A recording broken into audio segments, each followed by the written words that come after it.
le pido al equipo que nos grabe para ahora con muchísimo gusto saludar a Villa, hasta donde se encuentre. Ahí le mando un abrazo a mi querido amigo. Usted lo sabe perfectamente, es un gran escritor y un gran periodista. Ricardo, te saludo con mucho gusto. ¿Cómo estás?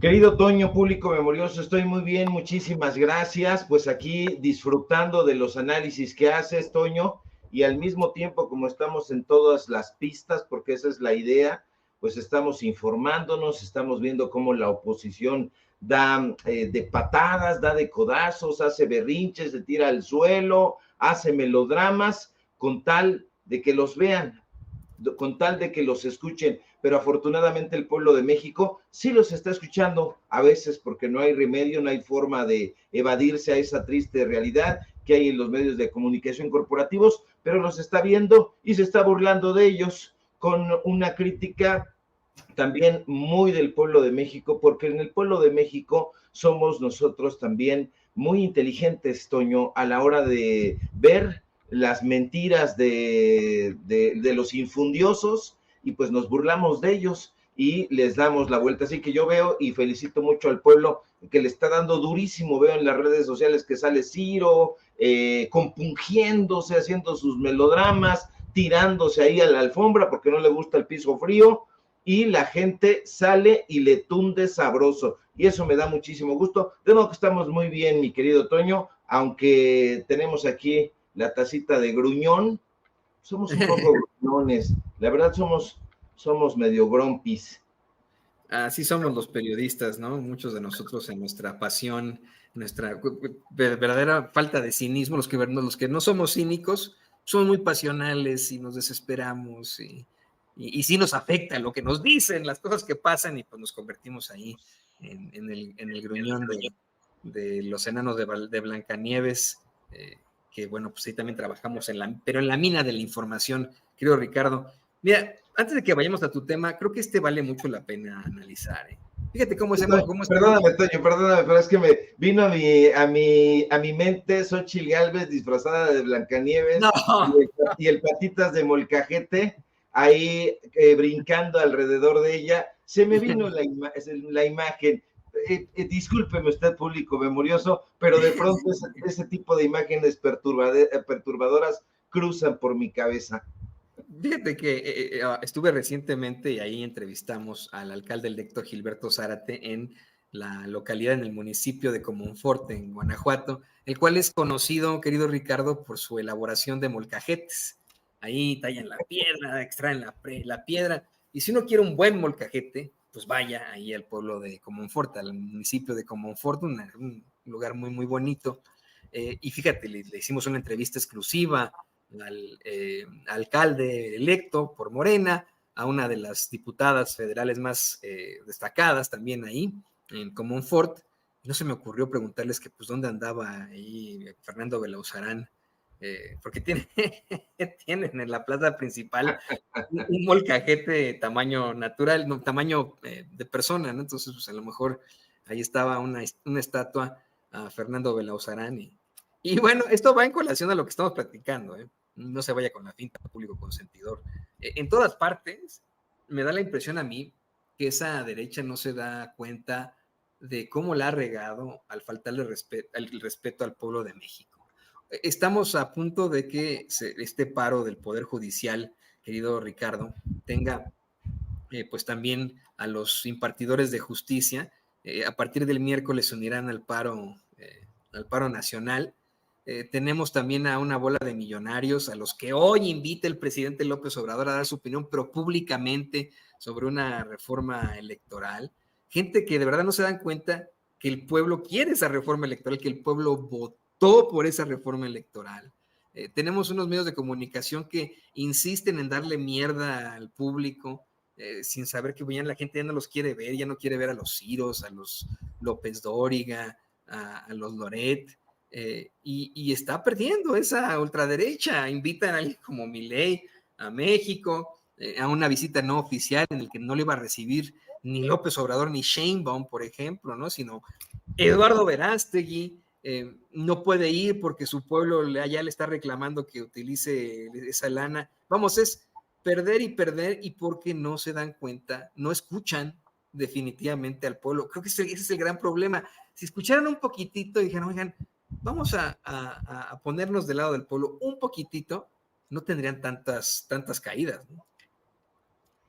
Sí, no tendrían tantas caídas, pero mira, Toño, en realidad estos personajes son terriblemente cínicos, son terriblemente sorprendentes, y en el Poder Judicial más, porque tienen una cara de palo que apenas si la pueden sostener. Yo creo que es una cara de palo que se ha humedecido con las lluvias que han estado azotando a la Ciudad de México, y se les ha humedecido la cara de palo.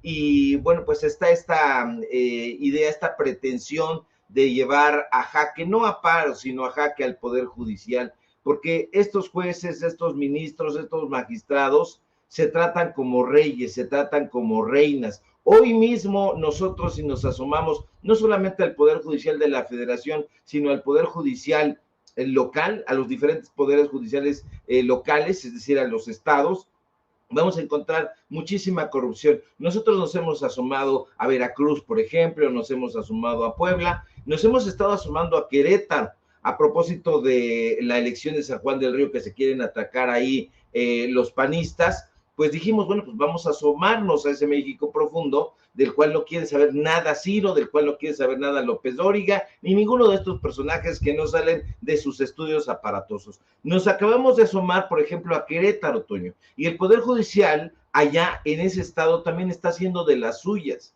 Hay una magistrada, la magistrada presidenta del Poder Judicial, que autorizó que se dilapidaran más de 10 millones de pesos, dinero del pueblo, dinero del presupuesto, en tabletas, en computadoras, en baterías, en pantallas para sus colegas, otros magistrados. Preocupa a mucha gente esta displicencia con la que se conducen en el Poder Judicial, y preocupa en este caso también la cercanía que tiene con el político panista, hoy gobernador Mauricio Curi, gobernador de Querétaro, que le prometió en algún momento, y lo hemos dicho aquí, a Carlos Loret de Mola que iba a renunciar si se comprobaba que había muertos o habría muertos ahí en el estado de Corregidora de Querétaro, en ese evento nefasto donde vimos que pues prácticamente las autoridades no hicieron nada, pero se lo prometió a Loret, no cumplió desde luego. Ahora estamos viendo que ese Poder Judicial que hoy se está desgarrando las vestiduras, también tiene muchísima cola que le pisen en los estados. Mariela Ponce Villa, que es el nombre de la magistrada presidenta del Poder Judicial allá en Querétaro, le ordenó pagar, se lo digo con datos duros, 10,11,751 pesos a una empresa llamada MC Microcomputación.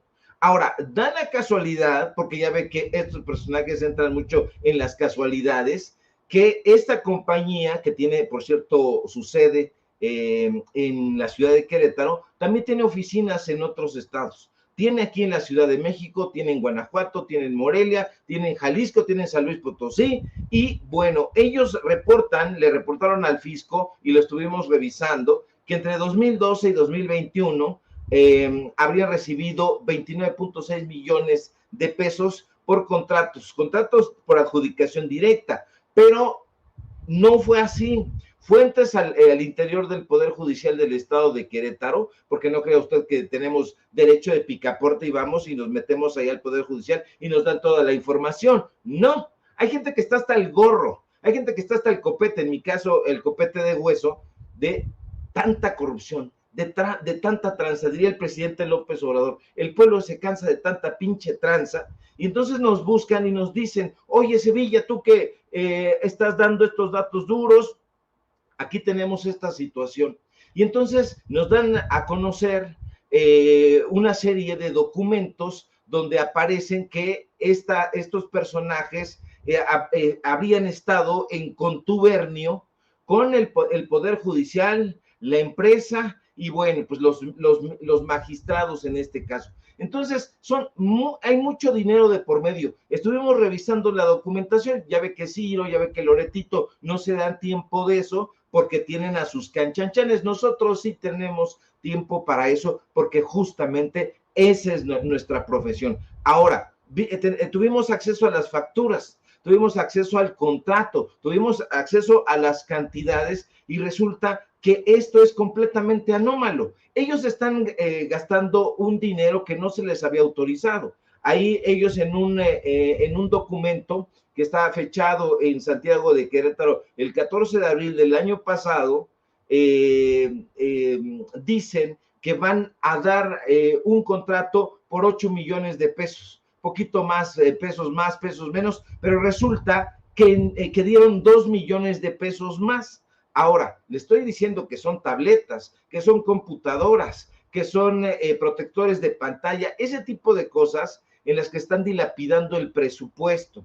Ahora, llama mucho la atención la cercanía que tiene Mariela Ponce Villa con Mauricio Curi, pero no solamente con ese panista, sino parece muy cercana a varios panistas en esa entidad. Resulta que también es amiga del otro panista, Roberto Cabrera, que ya le hemos dado a conocer, es el personaje que querría robarse la elección de San Juan del Río. Él es el actual presidente municipal de ese municipio, valga la redundancia, pero de acuerdo con nuestras fuentes, esta cercanía que tiene ahí con estos personajes, con los magistrados, con la titular del Poder Judicial del Estado, con el Instituto Electoral del Estado de Querétaro, que es el que en determinado momento va a fallar a favor o en contra de esta elección, pues resulta que está, o todo parece estar completamente amañado. Es muy preocupante, Toño, porque fíjate nada más cómo están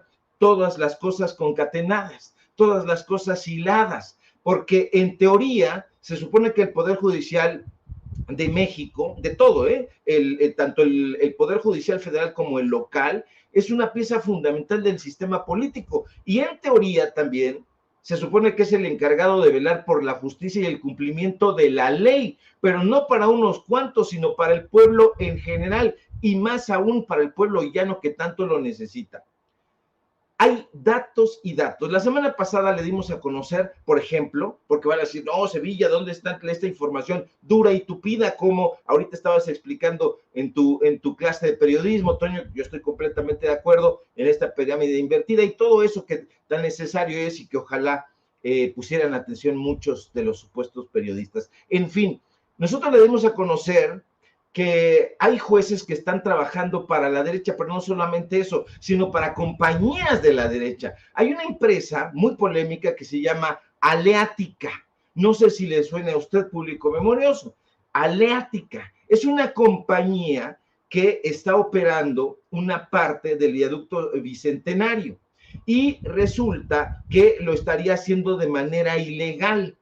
Y los juzgadores, en lugar de fallar en un litigio que se ha estado llevando a cabo, en lugar de fallar a favor de la justicia, resulta que fallan a favor de Aleática, que trabaja para los grandes corporativos. Sí, los jueces que se han ido o que están por irse a paro junto con esta gente que está atolizada, perdónenme usted si trabaja en el Poder Judicial de la Federación, pero caramba, 600 familias ahí con vínculos, que mi cuate, que mi primo, que mi sobrino, que mi tía, que mi nieto, etcétera, metidos ahí, pues a mí me parece eso completamente repulsivo, pero habrá quien no, pues a quien le dan pan que llore, y si le heredan una placita, si meten ahí al primo, a la prima, al niño, a la niña, pues no hay ningún problema, les va a encantar, pero eso no es el espíritu del Poder Judicial de la Federación.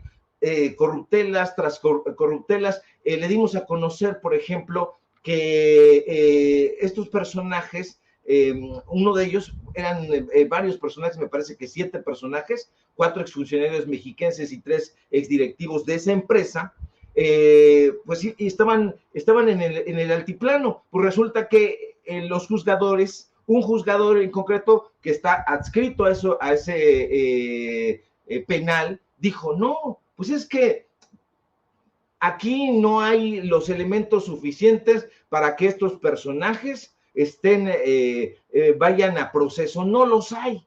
Y sin embargo, pues a menos que nosotros estemos ciegos, estemos estúpidos, estemos tontos, ahí están los datos duros. Le revelamos, por otro lado, que los pensionados y jubilados no son la excepción en el Poder Judicial de la Federación. Le dimos a conocer con datos duros, Toño, a la gente que nos ve y que nos escucha, que estos trabajadores, aún en el retiro, tienen seguros de casa habitación millonarios, pero no lo pagan con su sueldo, les pagan muy bien, pagan con dinero del erario, es decir, con dinero del pueblo de México. En diciembre del año pasado se gastaron 112 millones de pesos. Está ahí en los ejercicios 2023, 2024 y está esto comprometido hasta 2025. 112 millones, más de 112 millones, casi 113 millones de pesos en seguros voluntarios de casa habitación. Pues claro que van a ser voluntarios. Si a mí me aseguran la casa y yo no la tengo que pagar, por supuesto que sí voy a aceptar el seguro. Es decir, el Consejo de la Judicatura, el cual en la mañana de ayer pusieron los candados, porque estoy señalando hacia atrás porque está en el oriente de la Ciudad de México, esta estructura más o menos romana, que habría que ver cuánto costó, porque si usted se para frente a la estación de autobuses de Oriente, conocida como la Tapo, se va a dar cuenta que esa cosa es majestuosa. Mientras tanto, el pueblo de México, hay gente afuera del Consejo de la Judicatura que está limpiando parabrisas, niños y niñas que vienen de otros estados y que se quedan alrededor de la estación Tapo, que así se le conoce, y están limpiando parabrisas, mientras estos juzgadores se están dando la gran vida. Oye, pero habrá algunos juzgadores que sí valga la pena, que estén trabajando. Pues le digo desafortunadamente que son los menos. ¿Por qué?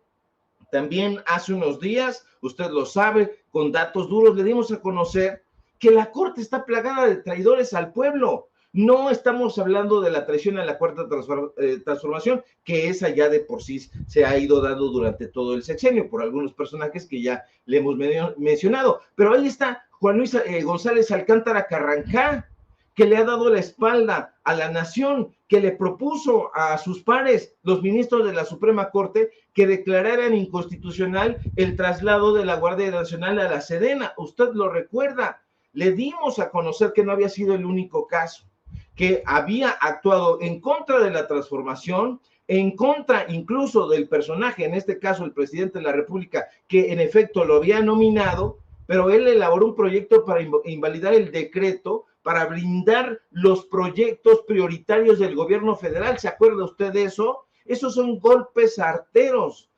No conforme con eso, el traidor Carrancá, no visto así solo por mí, sino por un gran número de mexicanos y mexicanas, se puso su gorrita a la marchita esta pedorra para defender la desaparición de los 13 fideicomisos del Poder Judicial. ¿Se acuerda usted de eso? Entonces, hace sus melodramas, hace la crítica a la reforma al Poder Judicial y dijo que eso representa un experimento que no ha dado buenos resultados en otros países. Yo no sé si el ministro Carrancá salga de su cubículo o se quite la toga en algún momento y vaya a ver, bueno, pero que no nos sorprenda eso, Toño, porque este personaje pues tiene una larga cola de dinosaurio. Le ayudaba a su amigo Genaro Góngora Pimentel, hoy ya casi olvidado, que fue presidente de la Suprema Corte de Justicia, era su chacho. Entonces, ¿cómo lo ayudaba? Porque me van a decir, oye, ¿cómo ayudaba a Góngora Pimentel? Se lo recuerdo, en algún momento este señor Carrancá firmó una sentencia que redujo la pensión alimenticia de los hijos de Góngora Pimentel. Es decir, Góngora Pimentel, su cuate y protector, no quería pagar la pensión y Carrancá dijo, pues va, órale, me toca a mí y yo digo que hay que reducirla. Ese tipo de personajes son los que están allá enquistados en el Poder Judicial. Aparte de eso, Toño, creo que ya me extendí, pero aparte de eso, los tienen en la UNAM. Este señor Carrancá, por ejemplo, trabaja en el Instituto de Investigaciones Jurídicas de la UNAM. Perdóneme usted, no trabaja porque es investigador honorario, es como un emérito. Entonces el tipo lleva metido ahí 24 años cobrando en la UNAM y ha publicado entre 7 y 8 artículos en todo ese tiempo. Entonces, dígame usted si de verdad no se necesita urgentemente una reforma al Poder Judicial. Yo me arrancaría los cabellos, Toño, no los tengo, pero esa es mi apuesta a que haya una reforma al Poder Judicial. Yo no soy un periodista objetivo, no soy un periodista neutral, porque si lo fuera, entonces estaría metido en una novela de Philip Dick, pero no, no soy ningún tipo de androide, no soy ningún tipo de robot, tengo sangre en las venas y me enardece este tipo de cosas porque vamos investigando, Toño, público memorioso, y nos encontramos alguna tropelía, una tranza millonaria prácticamente en cada paso que damos. Entonces, a mí que me inviten, bueno, me autoinvito ahí a Telerisa, a Televisión Azteca y que me pongan al mejor de sus gallos para debatir. Y yo no voy a mentarles la madre, no los voy a desacreditar, simple y sencillamente voy a presentar estos datos duros que los conozco perfectamente porque yo sí, a diferencia de estos chayoteros, sí estoy a favor del pueblo de México, pero además hago mis propias investigaciones, a mí nadie me pasa la tarea y a mí nadie me da ninguna filtración para que yo ponga la cara y diga, esto es investigación de Ricardo Sevilla. Así que ya me extendí, Toño, y ya hasta se enojó Grumpy. No te iba a decir que cuando vi el video de esos funcionarios o trabajadores del Poder Judicial cerrando instalaciones, hablando de libertad, cuando los veo atacar a la ministra Lenia Batres, cuando los veo hacer planteamientos muy feos, muy agresivos en las redes sociales y en la televisión, también siento una profunda indignación pensando en el mal tan extremo que le han hecho a México y cómo es que, pues, de todos modos, ahí actúan en función a los privilegios que temen perder. Ahora bien, estos personajazos no son los que perderían sus privilegios, sino los que acabas tú de mencionar y exhibir, encuerar de cuerpo entero. Son esos impartidores de justicia como González Alcántara Carrancá, que se supone tendría que ser un sujeto, pues vamos, imparcial como ministro de la Suprema Corte de Justicia de la Nación, y que termina asistiendo a la marcha de cretinazos y fascistas, y que pues obviamente es de los que defienden todos estos privilegios. Te entiendo perfectamente y por favor síguete extendiendo aquí, querido Ricardo, pero antes de que continuemos con este tema, quiero presentarte lo siguiente. Le voy a pedir al equipo que nos grabe, porque en información de última hora, la presidenta electa de México, la doctora Claudia Sheinbaum, acaba de tener una conferencia de prensa y esto fue lo que dio a conocer.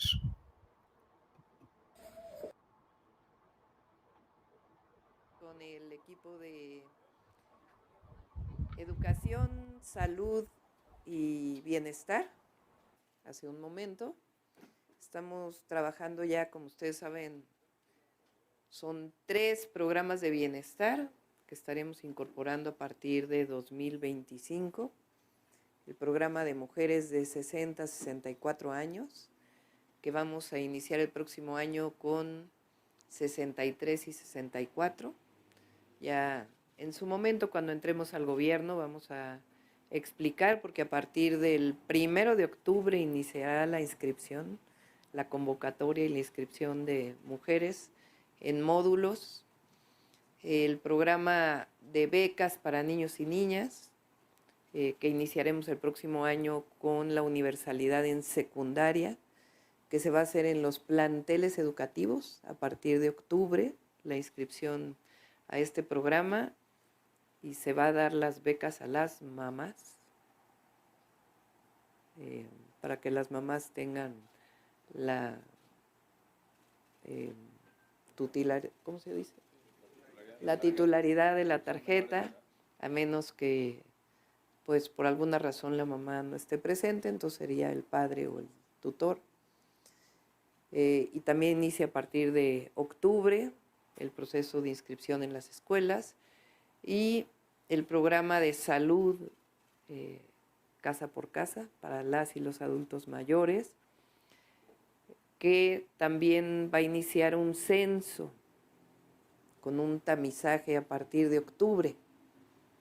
Ya Bienestar va a ir casa por casa a los 12 millones de adultos mayores y discapacidad, que se incluye también en el programa de salud casa por casa, con un tamizaje que se llama, es decir, qué enfermedades tienen, qué problemas tienen, etcétera. A partir de ahí, también este año iniciará la convocatoria para la contratación de médicos, médicas, enfermeros, enfermeras, para que a partir de enero inicie ya el programa de visita. Entonces, todo eso ya lo estamos trabajando para que el 1 de octubre, en la toma de posesión, pueda anunciarlo claramente. Y como vamos a tener mañaneras, pues vamos a ir anunciando en las mañaneras la dinámica de cada uno de los programas. Eso por un lado. Por otro lado, como saben, ayer nos reunimos con el gabinete, tuvimos 3 presentaciones generales, una de Rogelio Ramírez de la O, el secretario de Hacienda, sobre la situación económica del país, cómo cierra y cómo esperamos el 2025, cómo vamos a construir el presupuesto del 2025, las prioridades, y también pues la visión general del gobierno y los programas prioritarios, que ya los conocen ustedes, porque son los 3 programas de bienestar, los trenes, terminar el tren interoceánico, el tren Maya, los trenes hacia el norte de la República, carreteras, que estamos definiendo cuáles carreteras, y los programas de agua, también obras importantes de agua, que ya también las estaremos anunciando como las grandes prioridades del próximo año. Además de, ya lo anunciaremos también, vamos a hacer un programa muy intensivo para poner en orden todas las concesiones de agua en el país. Entonces, todo eso estuvo platicándose. Hoy en la tarde tenemos reunión también.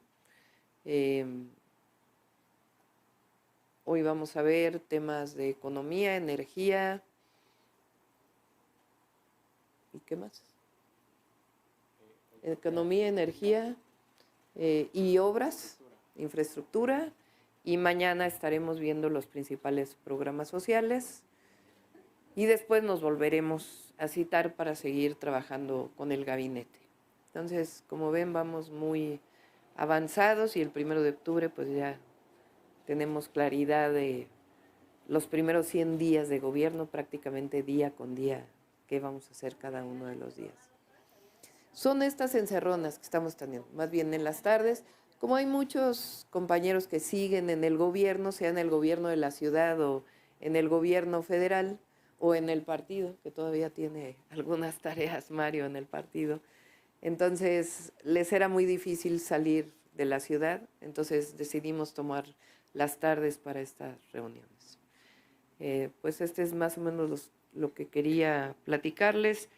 El día de ayer creo que quedó muy claro el tema de las plurinominales, cómo se distribuyen y cómo no hay margen para la interpretación de la ley. Así que esperemos que el Instituto Nacional Electoral pues actúe conforme a derecho y en su momento el Tribunal Electoral.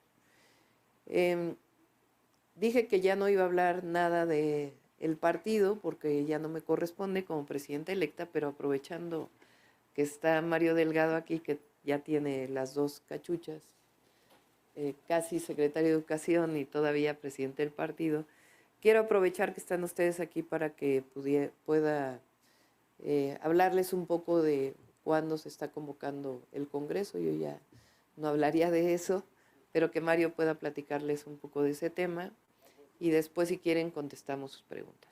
Adelante, Mario.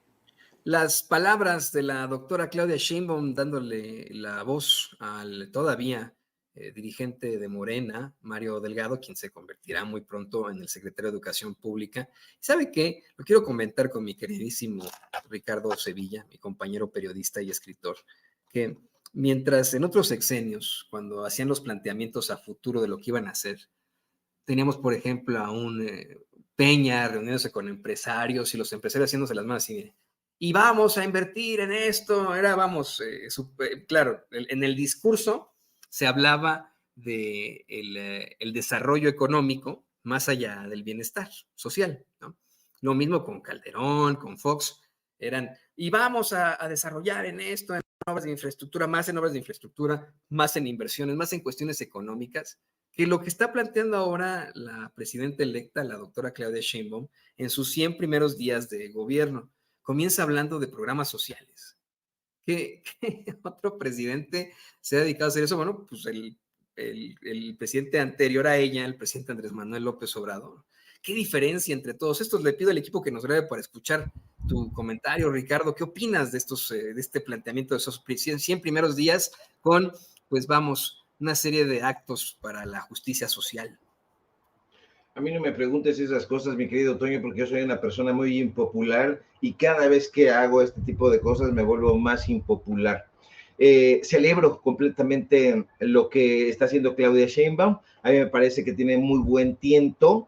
Decía yo que iba a ser impopular porque espero yo que Mario Delgado, lo digo a título personal, espero que Mario Delgado no le haga tanto daño a la Secretaría de Educación Pública como se lo hizo al partido Morena. Ya lo dije, es mi postura, es propia, es de Ricardo Sevilla.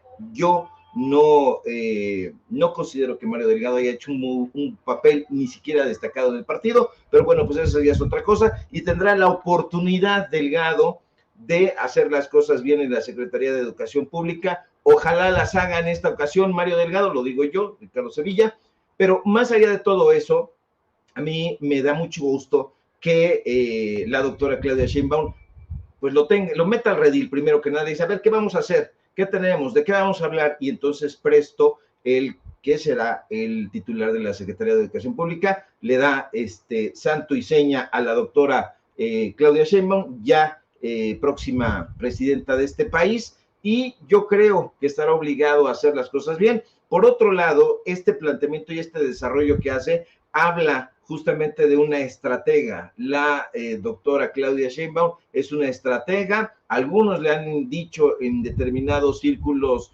una especie de dama, la han catalogado como dama de hierro. A mí me parece que no es una dama de hierro, pero sí es una mujer con muchísima personalidad y que va a trabajar, como ya lo ha demostrado en la Ciudad de México, con mano firme.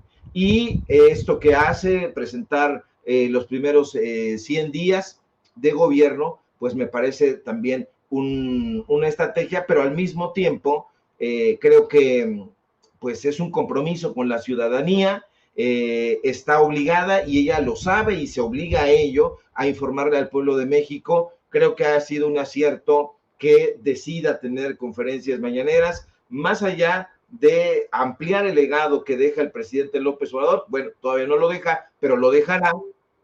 Pues me parece muy relevante que la próxima presidenta le esté informando todos los días a la nación, al pueblo de México, qué es lo que está haciendo, y creo que con esta actitud que está mostrando y demostrando, pues las cosas irán de bien a mejor. Así que, pues en este caso, yo celebro mucho lo que está trabajando ya la doctora Claudia Sheinbaum, y sí, en efecto, hay algunos miembros del recién nacido gabinete, o que lo van a integrar, ya fueron nombrados, pero todavía no lo hacen oficialmente, que están trabajando doble, están trabajando algunos en el gobierno federal, algunos y algunas en el gobierno de la Ciudad de México, pero ya están trabajando en este momento para la confección, lo cual me parece muy bien, porque no falta mucho, el tiempo pasa rápidamente y creo que van a venir muy cosas buenas, no para un sector, sino para el pueblo de México, que eso es y siempre ha sido lo más importante, mi querido Toño. Querido Ricardo, exactamente, creo que pues la clave en todo esto no es que tengamos a una mujer de hierro gobernando a México, sino todo lo contrario, alguien con la sensibilidad suficiente como para decir, oigan, primero debe estar el bienestar social que el desarrollo económico. Con bienestar social obtendremos desarrollo económico, y tienes toda la razón, lo está dejando muy en claro con su gabinete, con los planteamientos que hace la doctora Claudia Sheinbaum frente a, pues ya la toma de protesta el 1 de octubre, ya estamos a la vuelta de la esquina, o sea, parece que todavía falta un poquitín, pero en menos de lo que nos imaginamos tú y yo y el público consentidor, Ricardo, vamos a estar en ese 1 de octubre diciendo, ¿qué hubo, cuándo? ¿No? Así que, pues ahí pendientes de esto. Quería plantearte un tema más, a ver si y le pido al equipo que nos grabe. Quiero compartir con usted, público consentidor, uno de los momentos más intensos de la conferencia de prensa mañanera, en el que el presidente López Obrador pues asegura que a lo mejor los montajes, el pseudoperiodista Carlos Loret de Mola va a reflexionar, va a tener una autocrítica, considera que lo mismo va a pasar con Ciro Gómez Leiva o con el mismo López Dóriga. Esto lo hace mientras nuestro queridísimo Vicente Serrano le cuestiona una serie de preguntas, ¿no?, que tienen que ver con esto. Es el clip 25, donde a ver si lo podemos compartir rápidamente con el queridísimo Ricardo Sevilla, para que usted vea cómo es que el presidente incluso está esperanzado, ¿no?, o cree que en algún momento la humanidad le llegará a personajes como Carlos Loret de Mola, como Ciro Gómez Leiva, como Joaquín López Dóriga, personajes que yo siempre he cuestionado cómo dormirán por las noches ante tantas infamias que cometen en lo que pues ellos creen es el periodismo. Mire usted. Entonces, no hay nada. Esto de lo de los empresarios, les cuesta trabajo entender de que ya son otros tiempos, pero todos tenemos que ajustarnos a las nuevas realidades. El caso de los medios es igual. Va a llegar el momento en que no lo descarto, de que Loret de Mola ¿sí?, va a hacer una reflexión autocrítica, no va a ser autocomplaciente,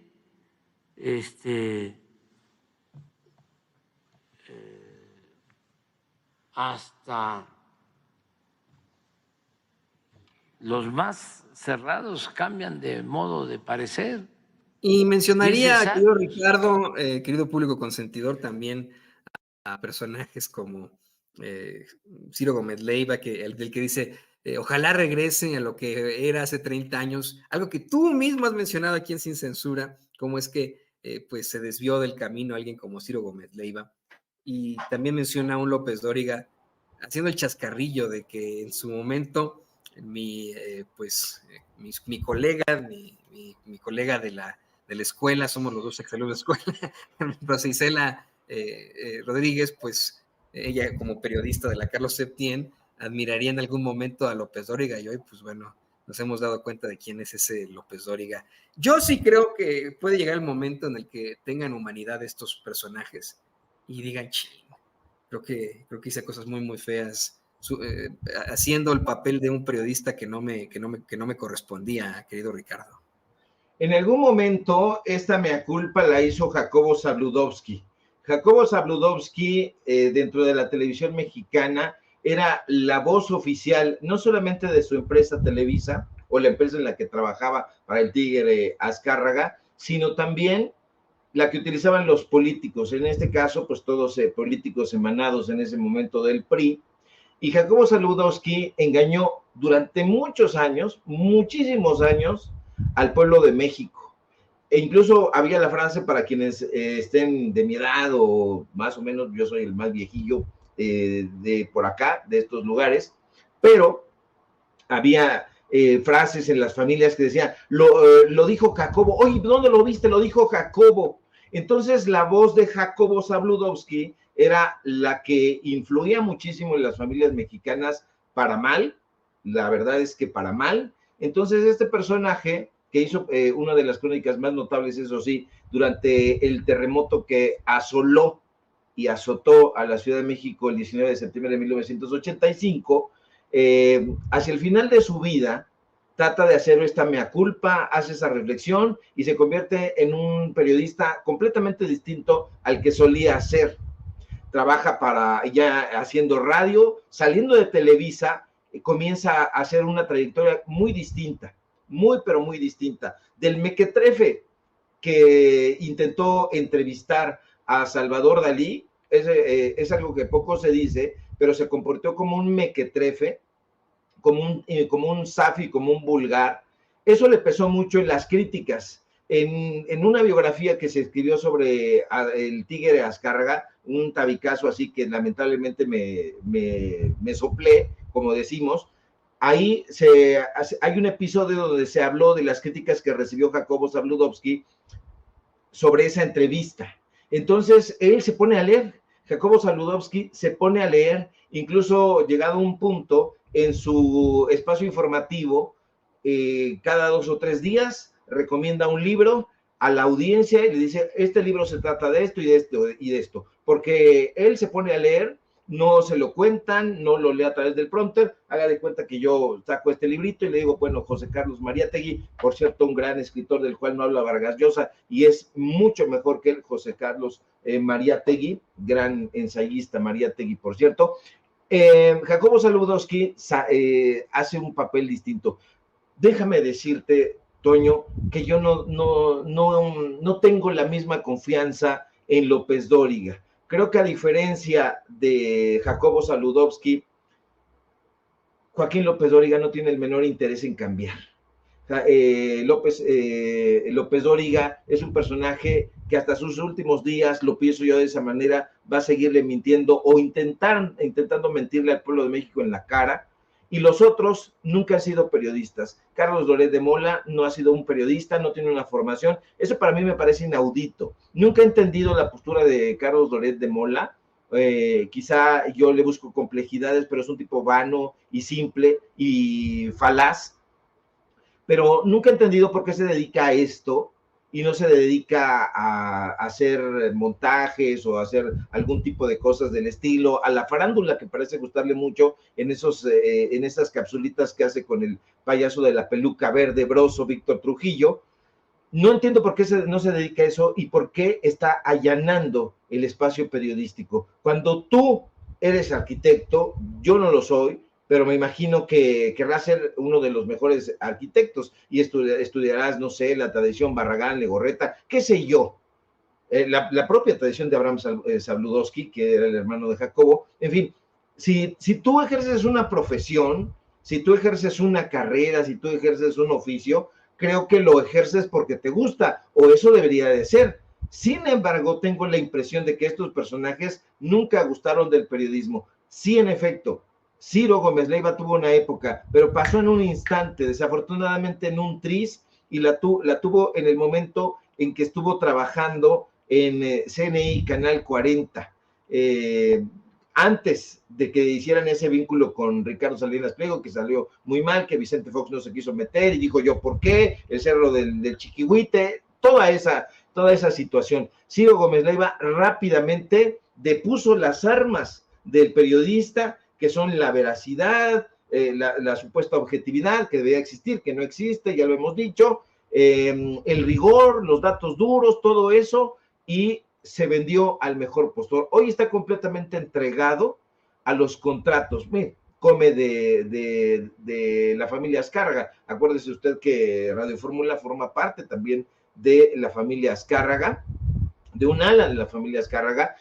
Trabaja para el mercader Olegario Vázquez Raña, que es un personaje completamente funesto, y todavía sí se presentan como los grandes periodistas. No lo son. Yo, a diferencia del presidente de la República, Toño, creo que no va a ser el caso, ojalá que así fuera, pero como no están apegados a ninguna tradición periodística, pues no van a dudar en abandonarlo todo, y si les dan dinero por aquí y por allá, a lo mejor poniéndolo en un símil de lucha libre, ellos combatieron en los grandes encordados, en las grandes arenas, tuvieron carteles internacionales incluso, pero van a terminar como mediocres, luchando en las arenas de las afueras, aventándole ahí o recibiendo incluso monedas que les arrojen con todo el descrédito. Y eso es algo que no que nunca habían previsto y que no les ha tocado la realidad. La realidad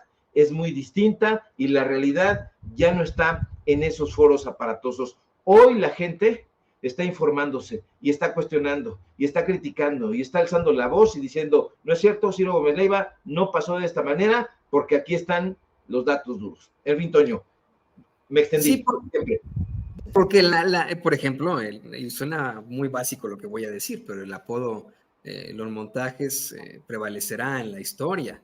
E incluso aquellos que defienden de alguna otra forma a Carlos Loret de Mola, este pseudoperiodista, si en algún momento de la historia, en algunos 50 años, se encuentran con información sobre él, indagarán por qué le dijeron en el sumo, por qué Vicente Serrano le puso los montajes, por qué a Ciro Gómez Leiva también lo consideraron en su momento como el defensor de los malandros, porque pues tantas y tantas cosas, tantos incidentes ahí interesantes que no los perdonará la historia. Esa es mi conclusión. Yo creo que a ellos no los perdonará la historia, querido Ricardo.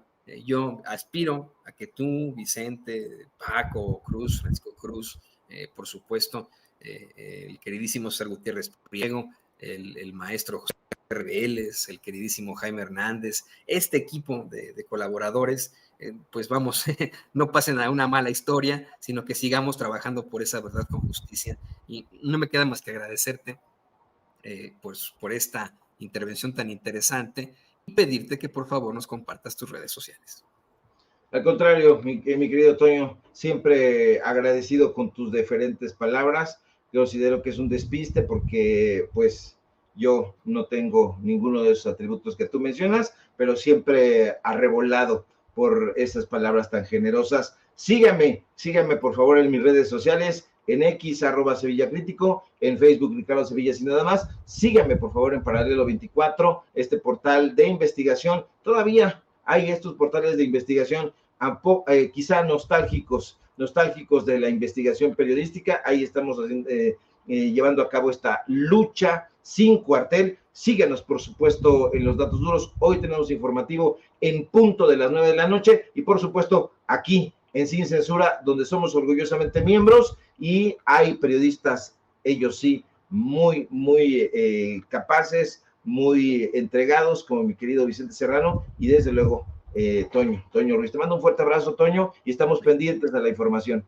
Amigo, siempre un placer y también yo me siento honrado por tus palabras. Ahí tiene el escritor, el periodista Ricardo Sevilla, aquí en Sin Censura.